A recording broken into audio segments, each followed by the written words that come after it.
Rodinné odpoledne se zahajovacím turnajem nazvaným Prázdninové Petang Tour 2009 odstartovalo v neděli 19. července v příjemném prostředí bývalého koupaliště Marvánek v Říčanech.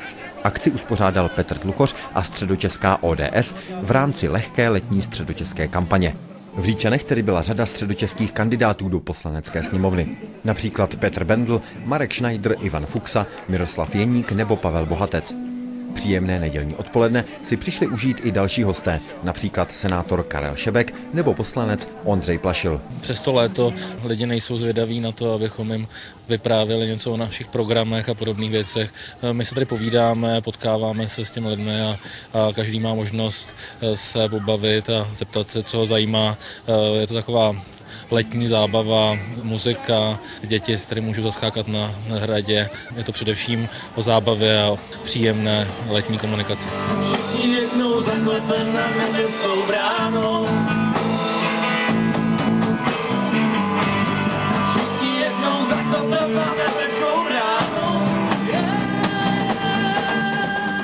Hru Petang mám rád, aktivně jsem se zapojil. Po třetím prohraném zápase jsem začal říkat, že dělám rád lidem radost a nechávám je vyhrát. Bohužel se mi příliš nedařilo, ale věřím, že soupeři to ocenili. Do soutěže se zapojilo celkem 18 tříčlenných družstev a hrálo se ve 4 skupinách stylem každý s každým. My jsme fandili manželům. A já jsem hrála chvíli, no. Po 5hodinovém petangovém klání se ukázalo, že nejlepší hráči jsou z Roztok u Prahy. Začali jsme poprvé v životě to hrát včera. Nejdřív jsme vypili 2 rizlinky, pak jsme se nemohli trefit, tak jsme vypili ještě další 2 lahve a už nám to začalo, od té doby nám to jde. Zlatou pomyslnou medaili získává družstvo s názvem Roztoky, byť i u nich víme, že ten název úplně neodpovídá realitě, ale Roztoky jsou vítězi dnešního petangového turnaje.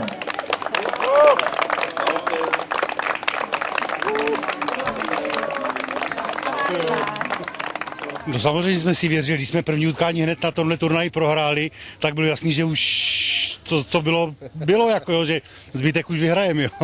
Nejlepší dítě junior vyhrál Jáchym Velebný.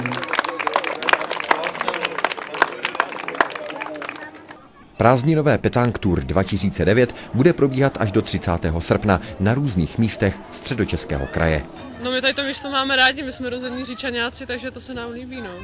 Velmi se mi tady líbí. Krásný den, počasí se vyvedlo a jsme spokojení všichni, že jo?